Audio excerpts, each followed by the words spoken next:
Hello and welcome to Create Context Weekly Movie Minute. We are brought to you by create-context.com. A link is in the description. This week we are talking about Den of Thieves 2 Pantera. Christian Gudegest returns to the Den of Thieves world with Den of Thieves 2 Pantera. Where the first film was a smaller, contained, Los Angeles-based crime story, this one is an international caper. The first film in the series was a fun, if not flawed, heist movie, and the sequel unfortunately suffers from many of the same issues. Den of Thieves 2 has some great action sequences, but it's bogged down by a convoluted story and a long middle section. Once the film does find its footing, it delivers an epic finale that's worth the price of admission. That's great for a modestly budgeted $40 million film. It's just a shame that it takes the movie almost 2 hours to get to the good stuff. The first Den of Thieves released in 2018 and followed loose cannon cop Big Nick O'Brien, played by Gerard Butler. O'Brien engages in a cat and mouse game with a highly technical group of thieves made up of former MARSOC Marines. It's an interesting concept and one that worked fairly well on screen. The biggest issue, and the one they fixed here, was Butler's portrayal of this renegade cop. In 2018, you could maybe get away with having a bad cop as your hero. Maybe. However, in a post-2020 America, there is no way that the character of Big Nick would fly with American audiences. Butler in the first film is an extremely unlikable hero. He goes to superbly unethical lengths in service of his job, from cheating on his wife with strippers to literally torturing suspects.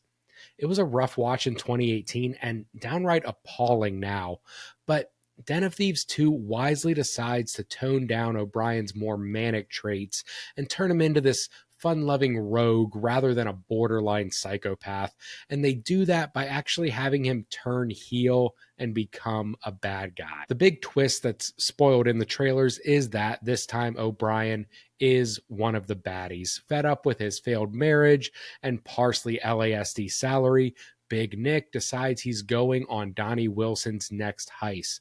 Donnie Wilson being the sole survivor of the previous film's Federal Reserve robbery.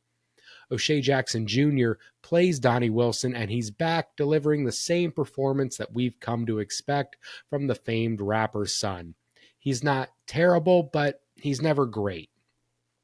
This role requires him to don a British accent, one that wouldn't fool anyone in the film. Still, Jackson is doing an admirable job co-leading this film and is fun enough to watch on screen. Den of Thieves 2 is almost the same movie as the film that came before. Sure, the narrative is different, but the pacing and plot beats are almost identical. The film begins with a flashy heist sequence before turning into a long, convoluted story about the crew's next score. The biggest twist is Gerard Butler's heel turn, but it takes about an hour before that reveal hits.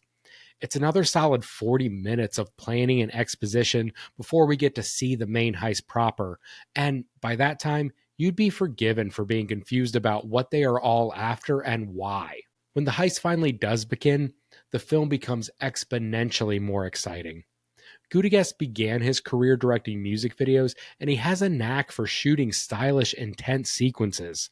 The heist itself and the ensuing car chase sequence are heart-pounding and deliver on the film's initial build-up. It's just a shame it takes so long for us to get there. The opening sequence and final act of the film are stellar, but we spend so much time in between the action that it becomes tedious. There are various plot points presented during this section that either go nowhere or feel unnecessary. There's a long sequence of Butler and Jackson's characters bonding after Big Nick's decision to break bad. This scene is essential to build their arcs, but it goes on entirely too long and involves 3 location changes. This beat also sets up a strange love interest for Gerard Butler that never concludes and feels entirely forced. It's fun to watch our 2 leads play off each other, but their chemistry works much better when there is tension between them. When they are just drunkenly riding scooters around the city, all the stakes just fade away. Their relationship goes from De Niro and Pacino in Heat to Farley and Spade and Tommy Boy way too quickly, and it hinders the tension in the film. Where the film does beat its predecessor is with the gorgeous locations. The first film was entirely set in Los Angeles, where Den of Thieves 2 is mostly set in France. This location gives a gorgeous backdrop for the film and adds a certain pop of color to the screen that was missing from the first. The first Den of Thieves felt hot and grimy with all these warm tones and oranges everywhere. Den of Thieves 2 bright color grading and beach location gives the film a lighter tone with wider appeal. Some of this, I'm sure, is due to the 7 years between films, with gritty, cop focused crime scripts not exactly flying off the shelves.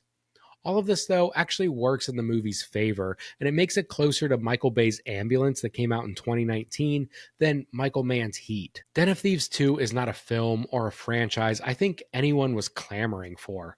The first film was good, not great, and the sequel is more of the same. It's a fine time at the movies, but not a movie that will be rewatched and beloved for years to come. Still, I'm happy to see films like this get a theatrical release, if not for the epic practical stunts the team pulled off in the film's finale. Too many big budget action movies are filled with CG and then just get shipped off to Netflix or Apple, and it's really great to see a movie like this get a life of its own at the theater. Den of Thieves 2 isn't the best crime thriller in years, but it's a pretty good one. And that's exactly what I want from a $40 million movie. Some recommendations if you like Den of Thieves 2 and want something similar. I'd be remiss to not mention Michael Mann's incredible 1995 film Heat. Heat is the quintessential Los Angeles crime thriller. It stars Robert De Niro, Al Pacino, Val Kilmer, Ashley Judd. It's just a stacked cast. If you're not already familiar, De Niro plays the state of the art bank thief, and Pacino plays the troubled police officer trying to track him down. These two actors are legends, and watching them each try to stay one step ahead of the other is truly breathtaking. Add in Mann's keen eye for shooting and one of, if not the best bank heist scene in history, and you've just got an amazing film and one that I often return to. Next would be Six Underground. Yeah, Six Underground is one of those stupidly high budget, straight to streaming action films I talked about earlier, but this one's actually good and a bit overlooked. It's directed by Michael Bay and stars Ryan Reynolds as the leader of a group of vigilantes who fake their own death so they can scour the world, taking down the baddest of bad guys. It's a bit far-fetched, a little Batman-y, but it has some amazing action sequences in some beautiful locations like Italy and the United Arab Emirates. It also has this really cool scene that features magnets as a plot point. Yeah, it's all really silly, but Michael Bay is kind of the king of taking silly ideas and making them look super cool. Lastly, and bear with me on this one, I'd recommend Fast Five. Fast Five is the fifth film in the Fast and Furious franchise, and the first one that went truly bonkers.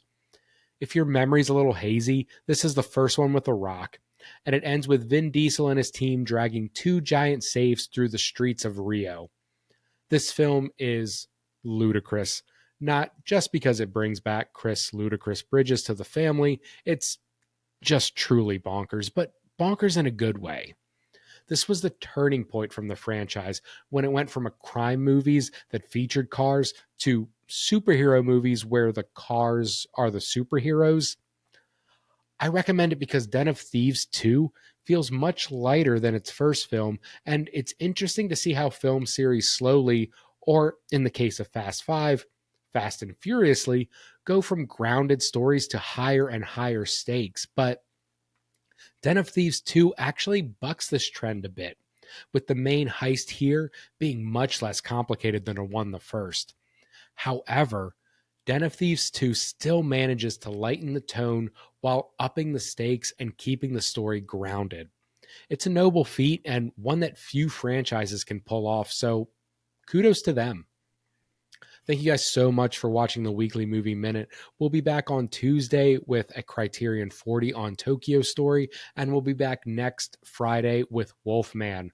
On Monday on my letterbox, I'm going to put up some recommendations for flicks you might want to check out before Wolfman. Spoiler alert, a lot of those movies have Wolfman in the title. Thank you guys so much, and I'll see you next week.